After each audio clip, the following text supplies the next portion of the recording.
Bom dia, Davi. Bom dia, bora, gata. Essa pesada. Tchau. Tchau.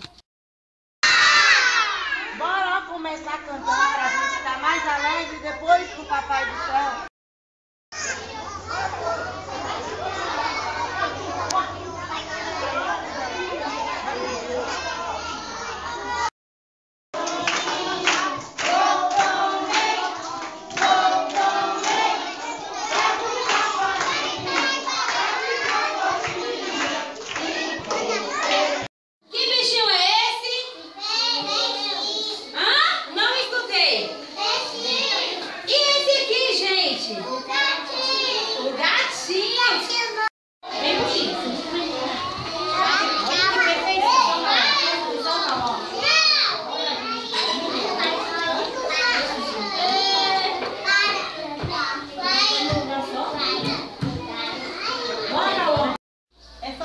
Sobre moradia.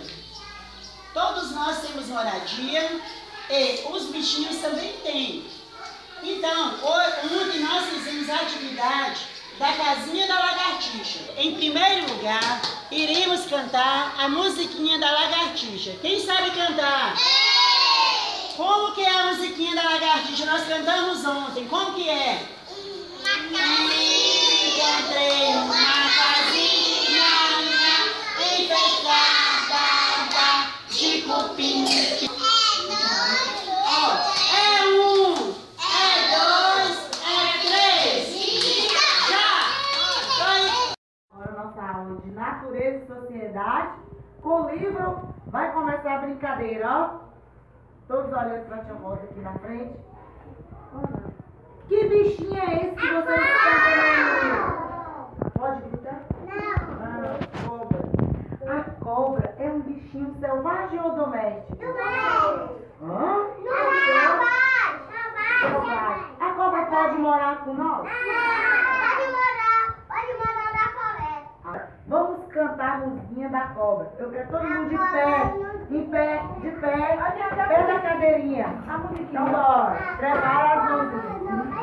A cobra não tem pé, a cobra não tem mão. Como é que a cobra sobe no pezinho de limão? Aqui está os vogais A, E, I, O, U. Vamos prestar atenção aqui. Tem os desenhos, os bichinhos, que começam com a letra, com a vogal.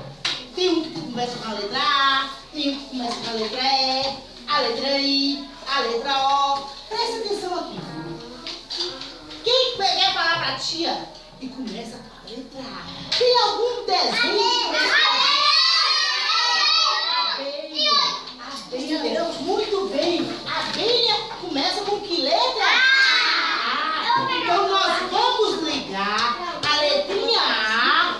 Nós vamos ligar a letrinha A. Nós vamos ligar a letrinha A. Que desenho? Abelha. Pode ligar aí pra tia. Foi feita em conjunto. Nela, trabalhando, ela é interdisciplinar. Porém, nós trabalhamos nela arte, matemática e música, com o objetivo de aprimorar a criatividade e explorar a coordenação motora fina. Depois, identificar os números e quantidade e levar alegria ao ambiente escolar. Vamos cantar, crianças? Vamos!